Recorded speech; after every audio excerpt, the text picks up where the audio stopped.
My parents banned me from Christmas for years and only loved my brother. At his job interview, HR revealed I was the CEO, and his face went pale. My name is Selene Drayton, and I am 32 years old. I am the CEO of Techician Solutions, a technology startup that has developed into a mid-sized firm with over 200 people. But my route to achievement was not paved with family blessings. Quite the reverse. Growing up in Pittsburgh, I was always the odd one out. My parents, Edmund and Isolde, made it quite apparent that my younger brother Alaric was the golden child. Alaric, 3 years my junior, had it all. The newest toys, the best opportunities, and most importantly, their undivided attention and adoration. From a young age, I learned to be self-sufficient. My parents attended all of Alaric's Little League games and school productions, but they were rarely present for my academic competitions or piano recital. "We're busy with Alaric's event" was the most prevalent sentence I heard. When it came time for college, the difference was much more pronounced. "We've been saving for Alaric's education since he was born," my father told me when I inquired about financial assistance. "He plans to be a doctor or a lawyer eventually." "Selene, you've always been independent." I finished with honors in computer science and business administration, having worked 3 part-time jobs and taken a full academic load at State University. Meanwhile, Alaric drank his way through freshman year at a costly private institution, soon dropped out, and then persuaded our parents to pay his gap year, which suddenly turned into 3 years of finding himself, while traveling through Europe and Asia on their dime. After college, I landed an entry-level position at a small tech firm. The pay was minimal, but the experience was invaluable. I lived in a tiny studio, worked 60-hour weeks, and poured every spare minute into developing my skills and building side projects. While Alaric posted exotic vacation photos, I was coding until 3 a.m., determined to create something meaningful. My breakthrough came 5 years ago. I developed a revolutionary AI-powered customer relationship management system, pitched it to countless investors, faced rejection after rejection, but eventually secured enough funding to launch Techician Solutions. The first 2 years were brutal. I worked around the clock and poured everything I had into making the company succeed. By year 3, our software had gained traction, major companies began adopting our platform, and revenue flowed in, and we expanded, moved into a proper office, and I finally started paying myself a reasonable salary. There were times when I thought we wouldn't make it, because funding was low and the product wasn't quite there, but I persisted. This year, Techician Solutions became a major player in the tech industry, valued at over $200 million. Throughout this journey, my communication with my family dwindled to occasional holiday phone calls. My parents never asked about my company, and when I tried to share my successes, they'd quickly change the subject to Alaric's latest venture, which inevitably failed by the time they told me about it. Alaric eventually returned to the United States and, with our parents' connections, landed a job at a marketing firm. He did the bare minimum, but somehow always received praise from our parents. "Alaric is really finding his way in the corporate world," my mother would say, completely ignoring the fact that I was running my own wildly successful business. In December, 3 weeks before Christmas, everything came to a head. I was sitting in my corner office overlooking the Seattle skyline, reviewing year-end reports, when my phone rang. It was my mother, an unusual occurrence on a Tuesday afternoon. "Selene, dear," she said in that overly sweet voice she only used when she wanted something. "I'm calling about Christmas this year." In recent years I'd received a text message invitation at most, usually just days before, but a phone call 3 weeks in advance was unprecedented. "We're having everyone over on Christmas Eve," she continued. "It would be lovely if you could join us." A warmth spread through my chest. Despite everything, I still craved my family's acceptance. Perhaps things were changing.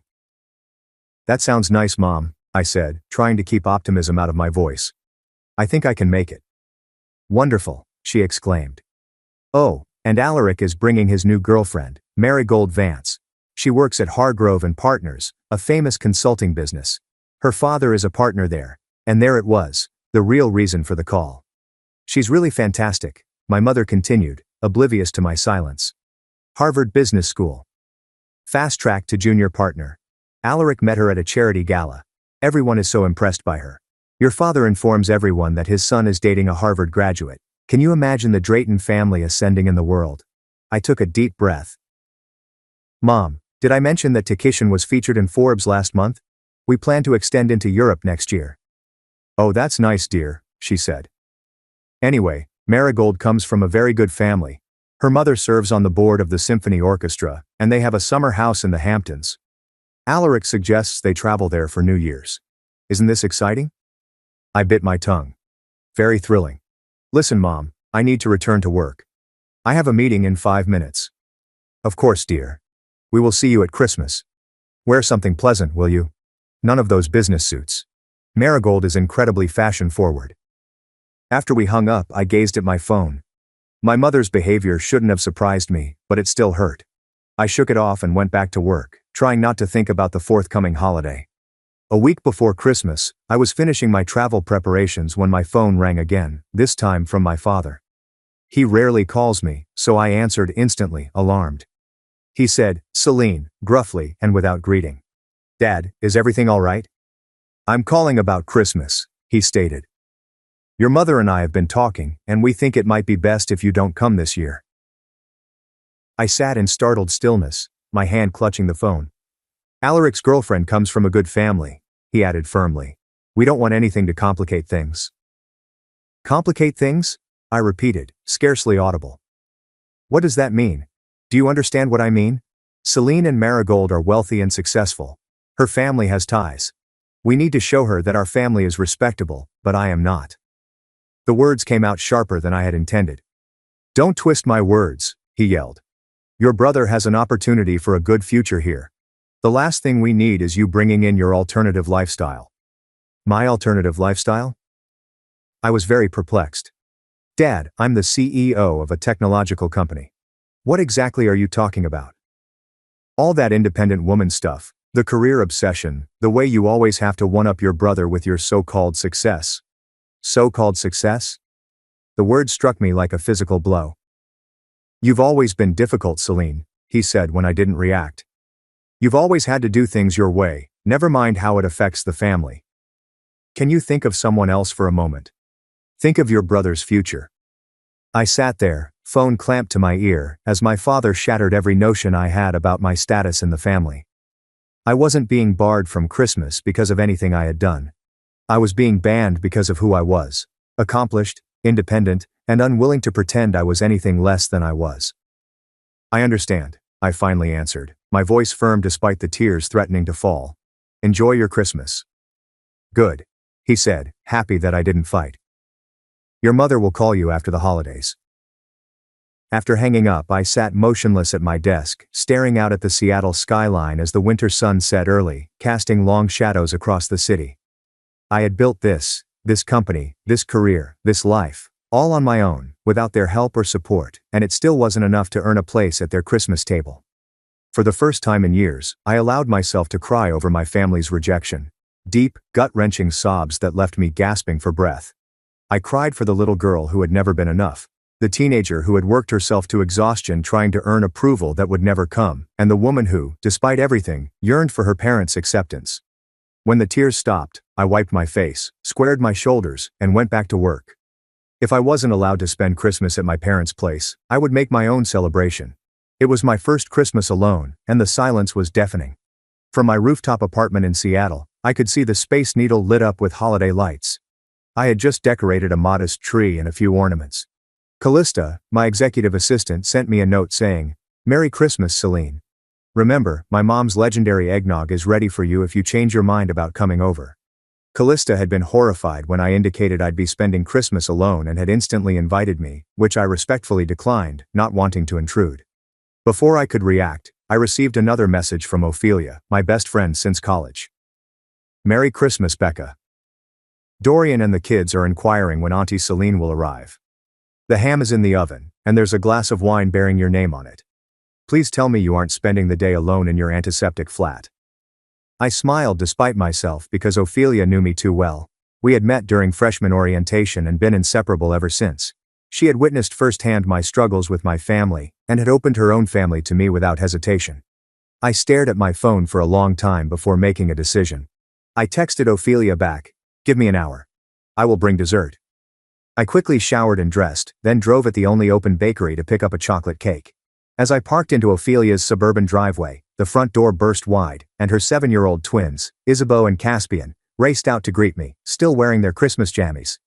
"Auntie Celine, did you come?" Isabeau squealed. "We thought you weren't coming," Caspian said, grabbing the cake box. "Mom said you were working." "I finished early," I pretended, following them inside. Ophelia's home was the polar opposite of my minimalist apartment. Every surface was adorned with Christmas cheer, the air smelled of cinnamon and roasting ham, and Christmas music played softly. Ophelia appeared from her kitchen. "You came," she exclaimed, her voice filled with relief, and she hugged me hard. "I'm so glad." Her husband, Dorian, came behind her, holding their 2-year-old daughter, Amara, on his hip. "About time you showed up, Celine. Ophelia has been checking her phone every 5 minutes." I was enveloped in the warmth of Ophelia's family. We ate a delicious meal, opened presents. Ophelia always had gifts for me, played board games with the kids, and talked and laughed by the fire. No one asked about my work or accomplishments, or compared me to anyone else. I was simply Celine, a loved and welcomed member of their celebration. As the evening progressed, I helped Ophelia clean up the kitchen. "Thank you for today," I murmured quietly. "I needed this more than I realized." Ophelia squeezed my shoulder and said, "Your family, Becca. You will always have a place here." Family. The word both warmed and wounded me. When I returned to my apartment that night, my phone had a new message from Alaric, and it contained a photo of my parents' Christmas celebration. There they were, my parents, Alaric, and a beautiful woman who must have been Marigold, all smiling in front of the Christmas tree I remembered from childhood, with the same ornaments and star on top. The message said, "Merry Christmas. I wish you could have been here, but Marigold's family had also joined us, and it was a tight squeeze. Perhaps next year." My childhood home had 5 bedrooms and a large living and dining room, but it was never about space. I stared at the photo for a long time, noting how proud my father looked with his arm around Alaric and how my mother beamed at Marigold.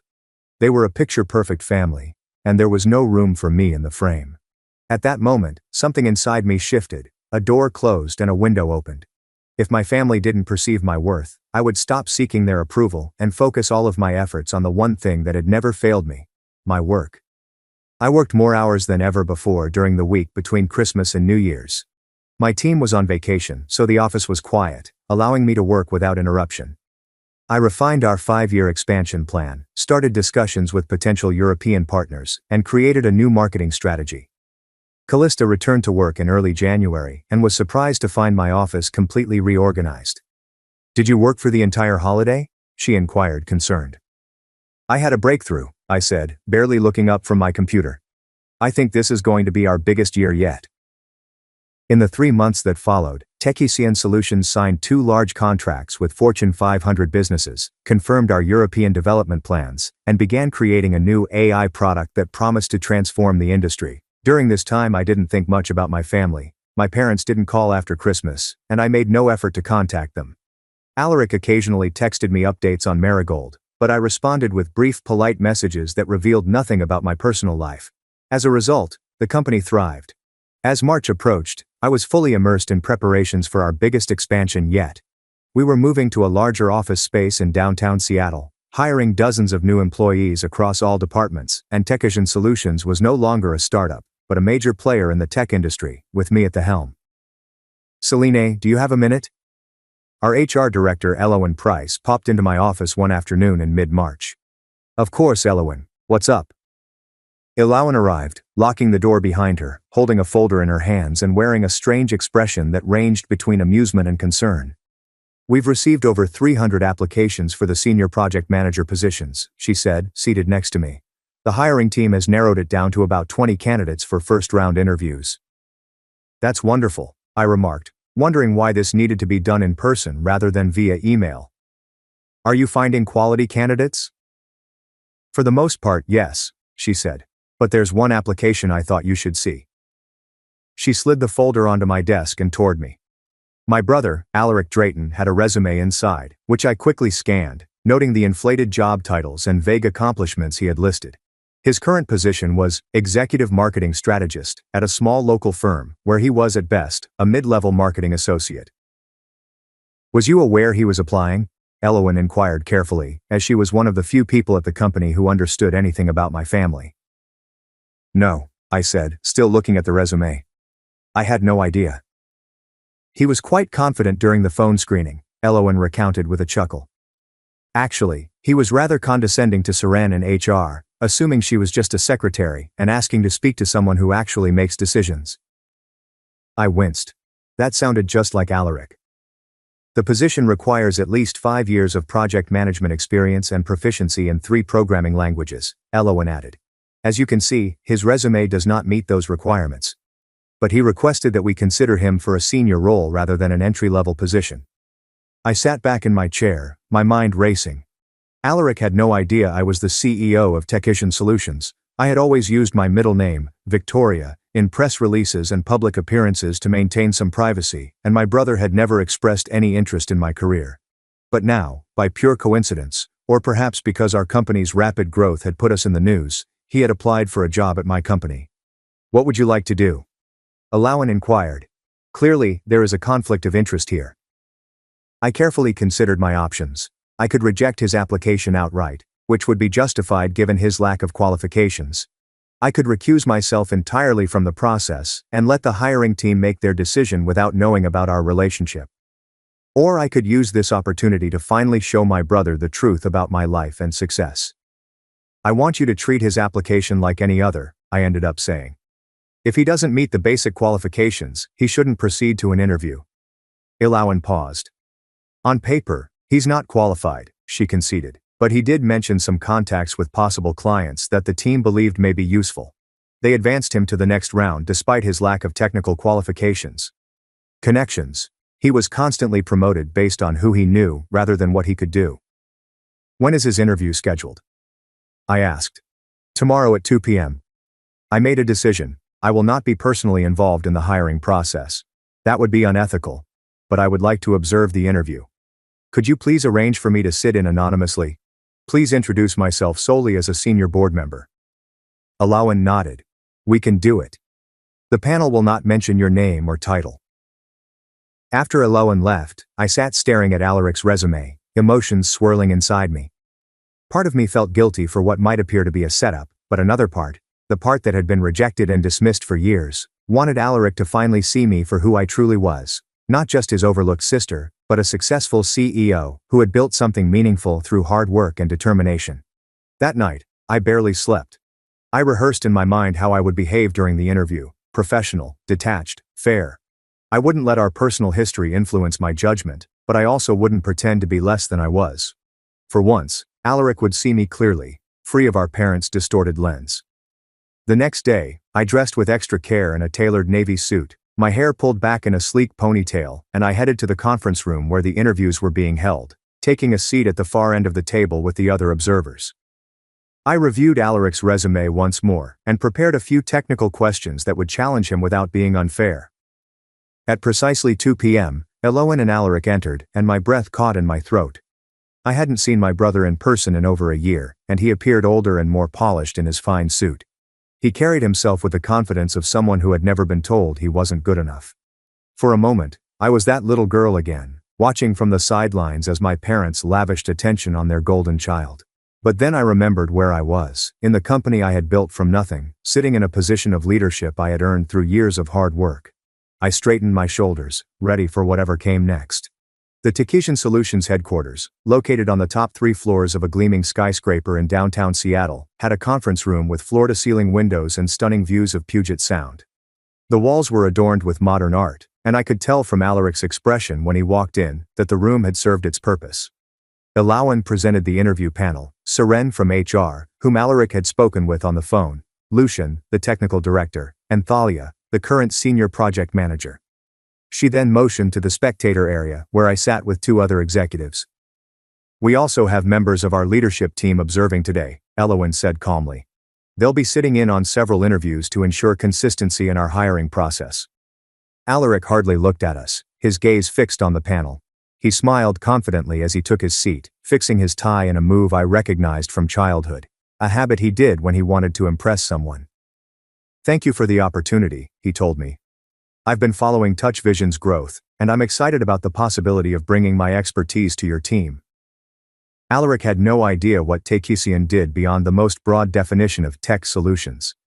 If he had done any study on the company, he would have discovered my connection to it right away. Lucian began with the customary inquiry. Can you tell us about your experience managing complex technical projects? Alaric launched into a well-rehearsed response about a marketing campaign he had led at his current company. I coordinated between multiple departments, managed a substantial budget, and delivered results that exceeded expectations, he concluded, leaning back slightly as if expecting applause. And what project management methods did you use? Lucian pressed. Alaric held his breath. I believe in a flexible approach that adapts to the specific needs of each project, he answered evasively. I don't like to be constrained by rigid methodologies. Thalia jumped in. Could you show us how you would set up a Kanban board for a software development project? Alaric's confidence was noticeably shaken. Well, I would delegate that to the technical team members, he responded. My strength is in the big picture strategy, not the day-to-day technical details. The interview continued in this manner, with Alaric seeking to evade technical questions while emphasizing his strategic vision and interpersonal abilities. When pressed on his technical understanding, he grew dismissive. Let's be honest, he remarked with a little condescending grin. People like me aren't hired for coding skills. We are recruited because we understand how to lead, motivate, and connect with the right individuals. I have relationships at significant corporations who may be valuable customers for Techician. Seren, who had remained quiet, piped up. Our senior project managers are expected to have both technical expertise and leadership abilities. They need a thorough understanding of our products in order to effectively manage their development. Alaric waved his hand dismissively. That is what technical assistants are for. In my experience, the most successful projects are led by people who understand both business and technology.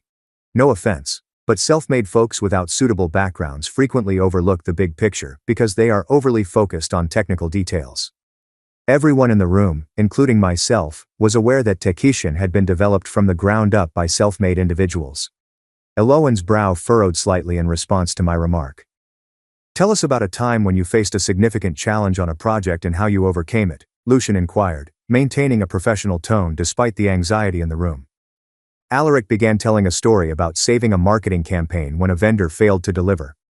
I worked through the weekend, making hundreds of calls to find a replacement vendor at the last minute, he claimed. My boss was amazed that I managed to save the campaign single-handedly. I pressed my lips together to keep from reacting. I knew the story, it had happened at his previous job, but Alaric had not saved the campaign. His assistant had worked the weekend while Alaric took credit for her efforts. I knew this because the assistant had later applied for a position at Techician and shared the true story during her interview. As the technical inquiries persisted, Alaric became increasingly uncomfortable, checking his watch numerous times and appearing agitated. I think we're getting too caught up in the technical weeds, he added. As I have stated, my value is in my strategic vision and connections. I'm being considered for numerous senior roles at other firms, so I'd love you if we could focus on how my unique skills can help Techician. Eloan glanced at the panelists and nodded slightly. We're actually nearing the end of our scheduled time, she began. Before we wrap up, our CEO, who will make the final decision on all senior hires, would like to ask you a few questions. Alaric straightened, instantly alert. Meeting the CEO had not been included on the interview schedule. Of course, he answered, fixing his tie once more. I look forward to it. Eloan turned to face the observer section. Celine, would you like to take over? I stood and proceeded to the front of the room, watching Alaric's face progressively light up with recognition. His expression shifted from confident to perplexed, astonished, and then scared. Hello, Alaric, I responded quietly, extending my hand. It's been a while. His mouth opened and closed silently, and his hand rose to shake mine. His palm felt clammy on my flesh. You're the CEO, he finally said, his voice barely above a whisper.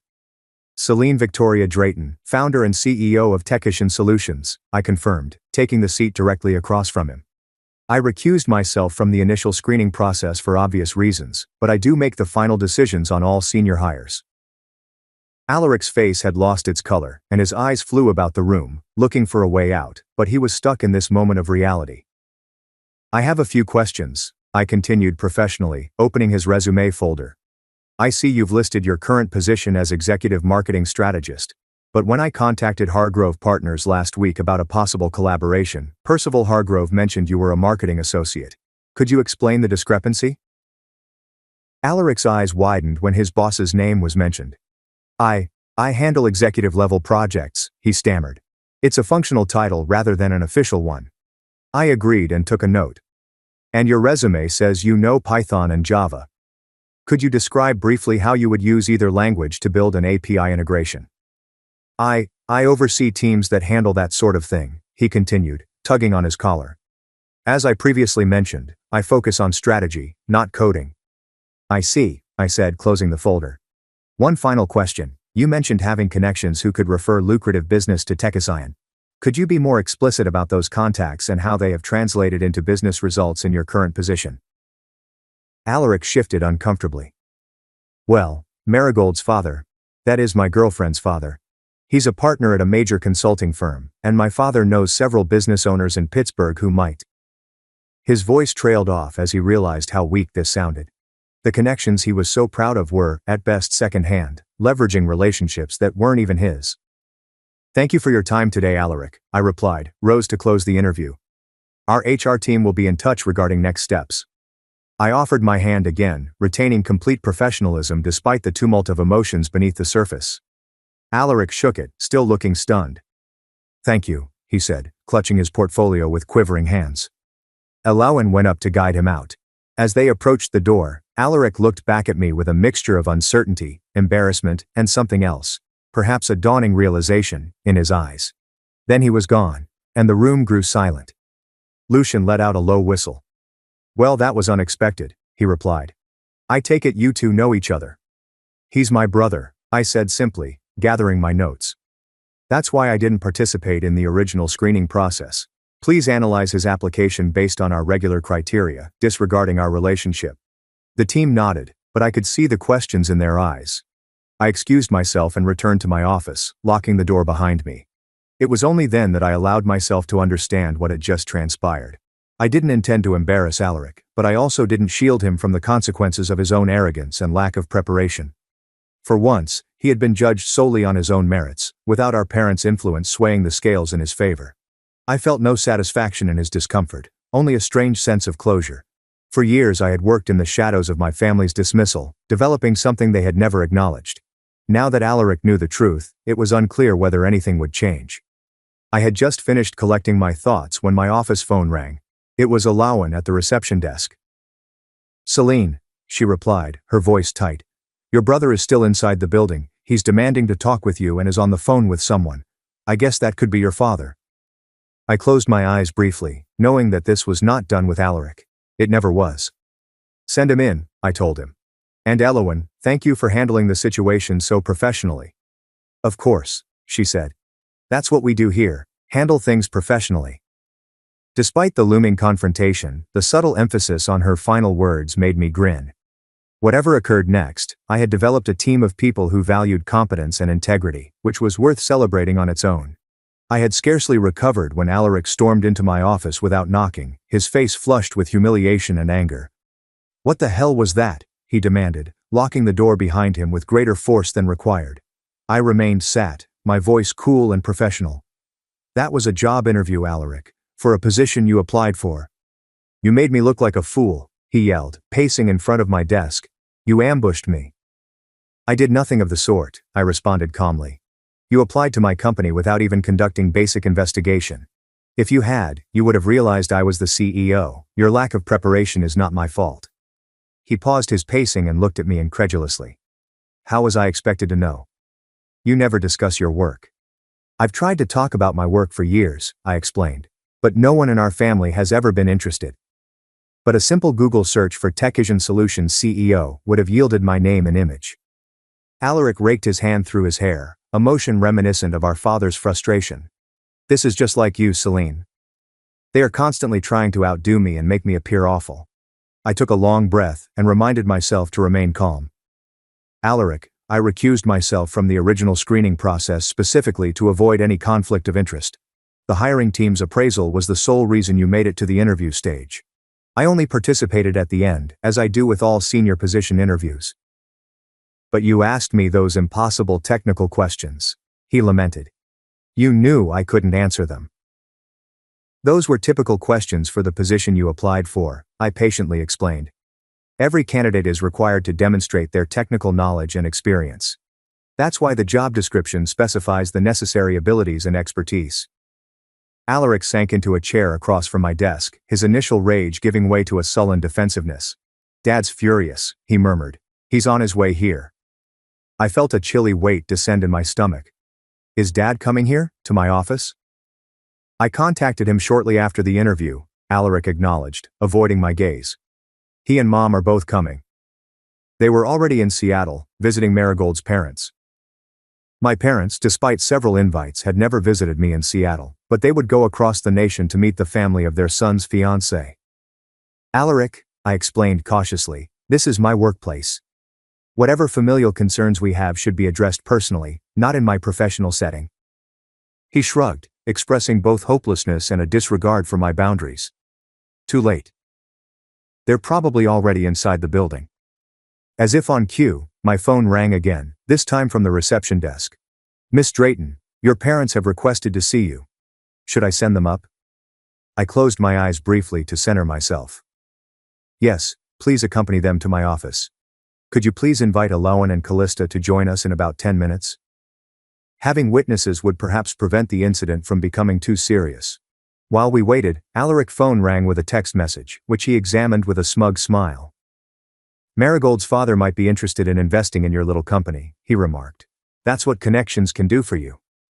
Before I could react, the door opened, and my parents entered my office. My father, Edmund, walked in first, his face set in the severe expression I remembered from childhood scoldings, and my mother, Isolde, followed, her eyes darting about the huge corner office with obvious surprise. Celine, my father began without a prelude. What does this mean? You embarrassed your brother at a job interview. Is this some sort of revenge? I stood there, retaining my professional demeanor. Hello, Dad. Mom. Please take a seat. This does not have to be confrontational. Don't tell me how this needs to be, my father screamed, still rising. Alaric tells us you ambushed him, asked him impossible questions, and made him look incompetent. I did nothing of the such, I said quietly. Alaric sought for a top position at my company without knowing I was the CEO. The questions he was asked were standard for all candidates applying for that position. My mother, who had taken a seat next to Alaric, asked, "What is your company? Are you the CEO here?" She gazed around the office again, admiring the awards on the wall, the view of the Seattle skyline, and the obvious signs of success. Yes, Mom. I started Techician Solutions 6 years ago. I'm the CEO and main shareholder. I couldn't keep the pride out of my voice. My father brushed it away impatiently. That isn't the point. The point is, Alaric needs this job, and you have the ability to aid him. That is what family does.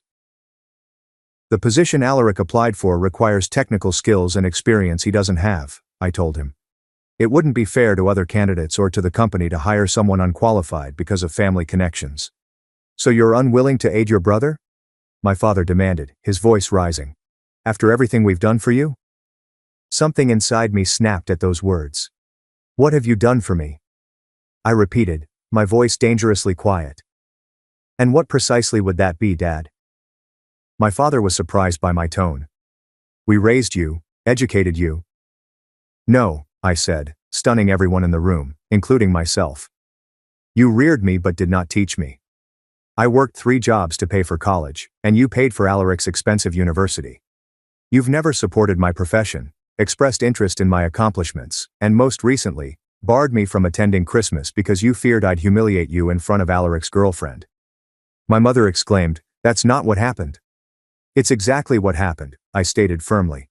Dad contacted me a week before Christmas and told me not to come because Alaric was bringing Marigold and you wanted to show her family that you were respectable. Those were his exact words. Alaric looked uneasily at our parents. I didn't know about that, he muttered quietly. Of course you didn't, I told you. You were too busy sending me photos of the Christmas celebration I was excluded from. My father's face had turned scarlet. This is absurd. We're getting off subject. The problem here is the job. No, Dad, I interrupted again. The problem here is much larger than a job. The problem is that I've always been considered as inferior to Alaric. I've worked really hard to build this firm, to create something significant, and not one of you has expressed true interest or pride in what I've accomplished. A knock on the door broke the strained silence that followed. Aloan and Callista entered with professionally neutral statements. You wanted us to join you, Celine? Aloan stated. Yes, thank you, I responded, grateful for their attendance. Mom and Dad, this is Aloan Price, our HR director, and Callista Rowan, my executive assistant. They're here to help us clarify our hiring procedures. My father frowned at the visitors. This is a family matter. Actually, I answered firmly. This started as a professional issue. Alaric applied for a position with my company. The fact that we are related does not affect our employment policies or procedures. Elowen moved ahead. Mr. Drayton, we have a rigorous and fair hiring process. All candidates are evaluated using the same criteria. The job description clearly outlines the exact technical abilities and expertise required for the senior project manager position. My father turned back to me and said, "You are the CEO, you may make an exception." "I could," I said, "but I won't. My company's success is dependent on placing the right individuals in the appropriate positions. Alaric is not qualified for a senior position." "Is that it?" my father demanded. "You're abandoning your family?" "No," I answered, my voice firm. "I am upholding the professional integrity of the organization I founded. However," I added, looking at Alaric, "we do have entry-level roles in the marketing department that may be suitable. You would have to start at the bottom and work your way up, learning the essential skills along the way, but there would be room for advancement." Alaric appeared upset. "Entry-level? I have 5 years of marketing experience." "Yes," I acknowledged, "but not in technical project management at our company. Those are different career paths." "This is insane," my father exclaimed. "You are torturing your brother because of your own fears. Always attempting to show that you're superior than everyone else." "Dad, I've developed a $200 million firm from nothing." I had a flash of rage, but I kept my voice controlled. "I employ more than 200 people. I do not need to prove anything to anyone. What I'm attempting to do is build a great firm on merit and hard work, not nepotism." My mother, who had been unusually silent, eventually spoke up. "Celine, after all these years, can you put your resentment aside and help your brother? Family should come first." "That's a convenient principle to cite right now," I responded. "Where was family first when you excluded me from Christmas, or when you refused to help me with my college education, or when you brushed off my career as a phase for years?" My mother had the grace to appear uncomfortable. "Things weren't always perfect, but—" "They still aren't," I gently interrupted. "But I'm not going to refuse to help Alaric. I'm providing him with a legitimate opportunity to join the company at the appropriate level and learn the business properly. That's more aid than I've ever received." My father shook his head, disgusted. "This is pointless. Come on, Isolde, Alaric, we are leaving. Your sister has made her decision." Alaric rose up and jerkily straightened his suit jacket. "I wouldn't work for you anyway," he muttered, his voice heavy with wounded pride. "I have other opportunities." As they turned to depart, I called after them. "Alaric, the offer stands. If you change your mind, please contact Elowen directly."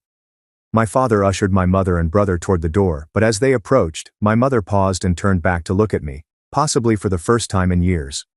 Her expression was complicated, a mix of perplexity, resentment, and something else, perhaps recognition. "Your office is lovely," she added quietly. "You've done well for yourself." It wasn't an apology or a congratulation, but it was something, some acknowledgement, however little, of the life I'd created. Following their departure, Elowen and Callista stayed, both looking anxious. "Are you all right?" Callista inquired. I took a big breath and nodded. "Yes. Actually, for the first time in a long time, I believe I am. Because standing my ground, speaking my truth, and refusing to reduce myself to make others comfortable felt liberating. It seemed like I was finally becoming the person I was always supposed to be. After 2 weeks without hearing from my family, I put myself into work, finalizing our European development plans and coordinating the transition to our new, larger office space. The confrontation with my parents and Alaric had been unpleasant, but it had also been clarifying. For the first time, I spoke my truth without apologizing for my success or downplaying my accomplishments to make others comfortable. It was Sunday afternoon, and I was relaxing on my sofa with a book and a cup of tea when my phone rang. It was my apartment building's security desk. "Miss Drayton, your parents have requested to see you. Should I send them up?" I sat up straight, shocked. My parents had never been to my place before, and after a moment of doubt, I consented to let them in. When I opened the door, I noticed how much older my parents were compared to 2 weeks previously. My father's shoulders were slightly bent, and my mother's grin was cautious and doubtful. "Celine," my mother murmured softly, "thank you for visiting us. We should have contacted beforehand, but we weren't sure you'd be willing to meet." "Come in," I said, stepping aside so they might enter. They came into my living room, taking in the modern furnishings, the floor-to-ceiling windows with views of the city, and the tasteful art on the walls. I observed my mother's eyes searching for family photos, but finding none. "Can I get you some water, tea, and coffee?" I offered, relying on civility to get beyond the awkwardness. "No, thank you," my father replied, becoming calmer than he had been in my office. "We won't be staying long." We sat down, my parents on the sofa and me in an armchair across from them. For a moment, no one talked. "Alaric lost his job," my father finally remarked, getting to the point. "The day after we saw you, his boss found out he'd been interviewing elsewhere and let him go." Percival Hargrove was well known for his aversion to disloyalty, so I nodded without surprise. "He's been looking for other positions, but nothing has come through yet," my mother explained. "And Marigold, she broke up with him last week. Said she needs to concentrate on her career." I felt a twinge of sorrow for my brother. Losing a career and a relationship in the same week was a devastating blow for anyone. "I'm sorry to hear that," I answered truly. "Is he all right?" My parents exchanged looks. "He's staying with us for now," my mother added. "He's struggling." I waited, thinking there was more to say, until my father cleared his throat. "Celine, about what happened at your office and at Christmas." He paused, apparently struggling to continue. "What your father is trying to convey," my mother said, "is that we've been thinking. And some are realizing." "Realize what?" I inquired, keeping my tone calm. "That we've been unkind to you," my mother said. "We didn't see for a long time. We did not want to see how hard you worked or what you had accomplished. We were wrong to exclude you from Christmas. It was cruel," my father said gruffly. The statement astonished me because I couldn't recall ever hearing my father admit he was wrong about anything. "Why are you telling me this now?" I asked. "Is it because you want me to hire Alaric?" My father's face heated. "Partly," he said with surprising honesty, "but also because seeing your office and firm made us realize we didn't really know you, Celine. We were so focused on Alaric and what we wanted for him that we never noticed what you were building. And we should have. We should have been proud of you," my mother said softly. "We should have supported you." I felt a complex combination of feelings, including affirmation, lingering hurt, and cautious hope.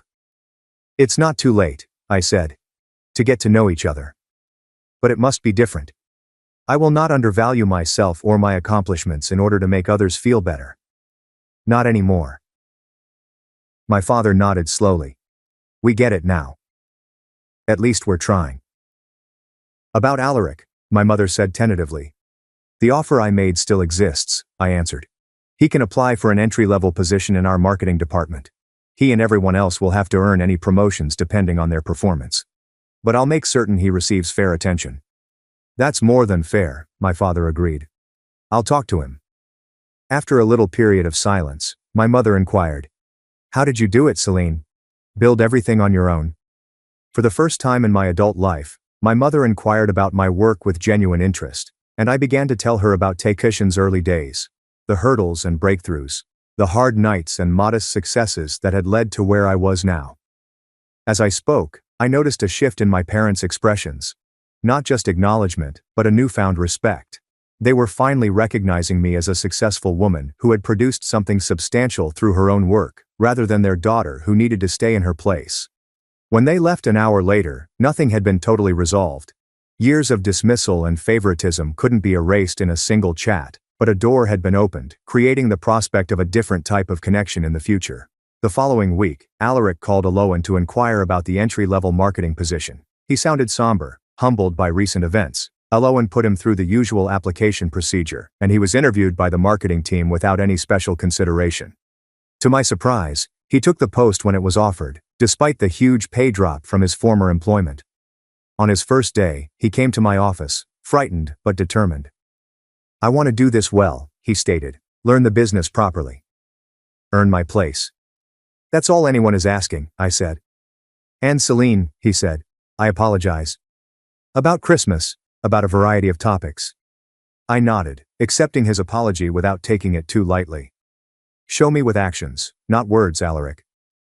That is how trust is rebuilt." As spring went to summer, modest changes began to take place. My mother called on a daily basis, inquiring about my work with genuine curiosity. My father was slower to adjust, but he made his own attempts by sending me articles about the software business or asking questions about Techision's expansion plans. Alaric shocked everyone by taking his new job seriously, arriving early, staying late, and soaking up knowledge from his coworkers. He still had moments of entitlement and occasionally wanted special treatment, but he was learning and maturing. In July, I received another invitation, this time to my parents' anniversary dinner, with no indication of who would or would not be welcome, and no strings attached. It was simply an opportunity to celebrate with family. As I confirmed my attendance, I reflected on the past 6 months. The painful Christmas exclusion had been a catalyst for change, forcing long-buried issues into the open. The confrontation in my office had been uncomfortable but necessary, allowing for honesty after years of polite fiction. We were not a perfect family, and we never would be. There was too much history, too many ingrained patterns to overcome completely. But we were finding a new way forward, based on truth, respect, and the recognition that family relationships, like anything worthwhile, require work and commitment from all sides. Standing up for myself did not ruin my family, as I had feared for so many years. Rather, it allowed something more true to sprout from the ashes of old expectations and assumptions. Something that, with time and work, may grow stronger and more important than what came before. For the time being, that possibility sufficed.